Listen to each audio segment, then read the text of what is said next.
తెలుగు పదానికి జన్మదినం, ఇది జానపదానికి జ్ఞానపదం.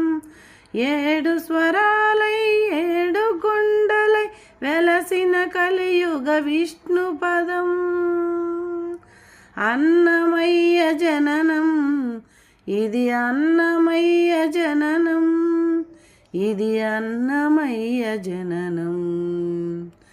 హరిషడ్గమ్ములు తెగనరికే హరి ఖడ్గం, ఇది నందకం.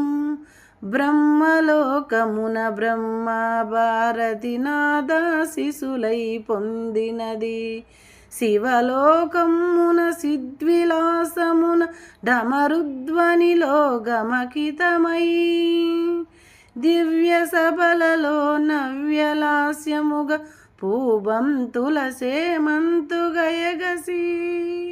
నీరద మండల నారద తుంబుర మహతీదాసుల మహిమలు తెలిపి.